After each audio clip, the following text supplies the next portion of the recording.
dedicated to Eastern and Southern Kentucky. This is WYMT Mountain News Weekend Edition.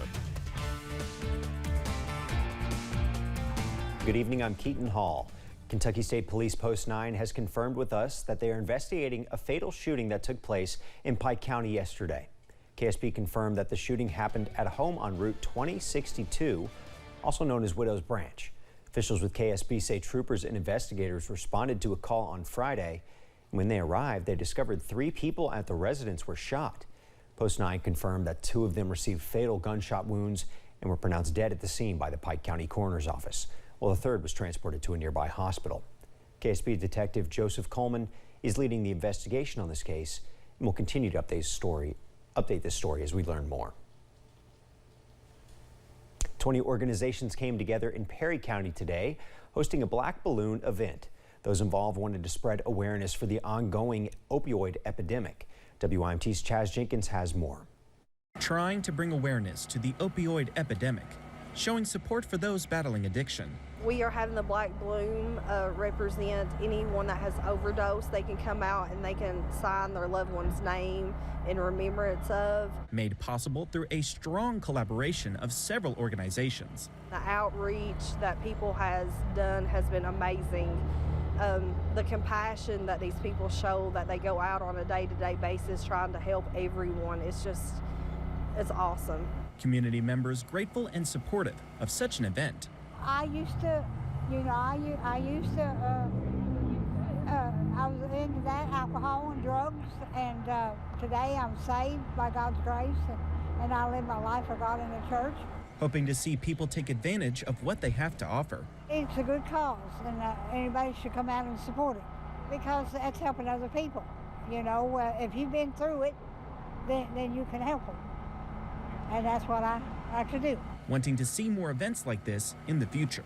We're just doing so many different things to try to help them, trying to link them into care and the care that they need. We're trying to meet them where they're at. Giving those who need it a strong support system. In Perry County, Chaz Jenkins, WYMT Mountain News. Wright says she wants to thank everyone involved who brought the event to life. It was held at the Perry County Health Department parking lot. There's some encouraging news for millions of Americans concerned about their unpaid medical bills.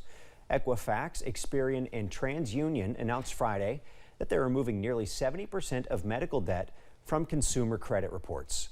The 3 large credit reporting agencies are responding to the financial crisis caused by millions of Americans hospitalized during the pandemic. Research shows Americans racked up $88 billion in medical debt on consumer credit records as of 2021. Now, starting July 1st, paid medical collection debt will no longer be included on consumer credit reports, and more changes are expected. One person is dead after an assault in Lexington early Saturday morning. The Fayette County coroner says 54-year-old Leslie Bales was found in a home in the 400 block of Stratford Drive with multiple stab wounds. She was pronounced dead at the scene. Police say officers were called to the home around 2:30 Saturday for an assault with a weapon. That's when they found Bales. We're told LPD have charged 1 person in connection with the homicide that occurred on Stratford Drive. Neighbors told us they were devastated, did not want to talk about what happened.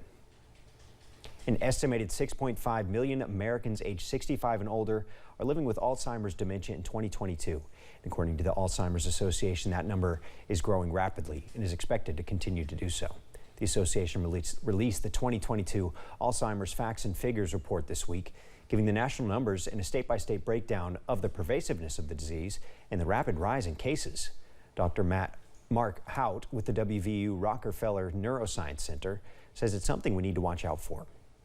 Scary and concerning because the rates are going up, and so many people are affected, impacted by this. And that if we don't get in front of this, in 20 more years, it's going to be in front of us and we will never be able to catch up.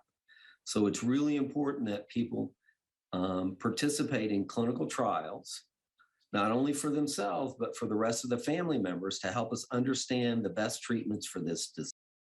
Dr. Hout says several factors affect your mental health, including the Mediterranean diet, which can help, exercising 30 to 45 minutes 5 days a week, and cognitive stimulation, especially social interaction.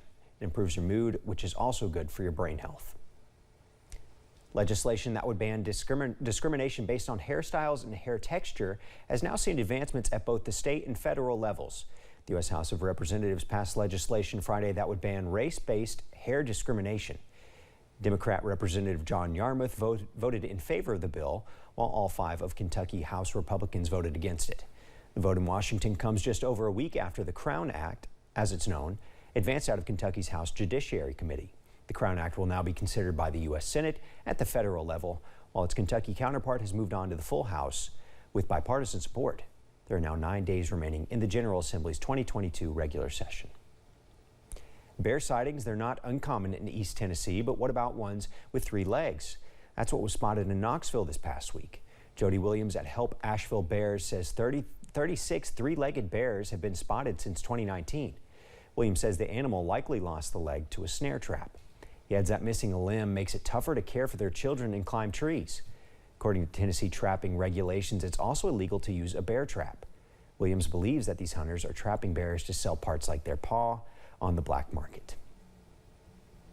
Hundreds of people gathered at a Ukrainian Pentecostal church in Lexington to raise money for humanitarian aid for Ukrainian refugees. Shelby Lofton has more on the event. And I love the turnout that they're having.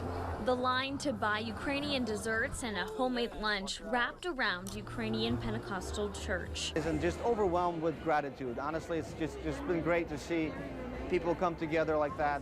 Kentuckians lined the perimeter of the Jessamine County Church, surrounding congregants with love. Every single person in this church has at least one person that they are either direct family member. One customer says she comes to the church's bake sale every year. And then on the way out, I bought some bread and a cake. So I've got some delivering to do now. But this one was special. And I live right down the street, and I thought, I know the people in the Ukraine will get it by giving it to the church. Organizers said every cent is going to buy food and supplies for Ukrainians escaping the war. Nothing is staying here for the church.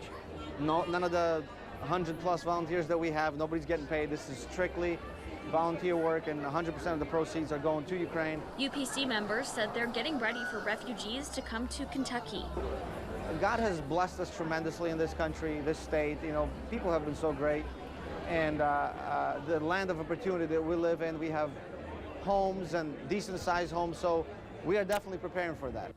Taking people in and getting them here with community support. In Jessamine County, Shelby Lofton, WKYT. The line to buy the more than 80 different types of Ukrainian desserts and a homemade lunch wrapped around the building at times. Still to come on Mountain News at 11, Ukrainian President Zelensky urges Putin to stop the war. Showers are possible tonight, but sunshine returns on your Sunday. I got that full forecast coming up.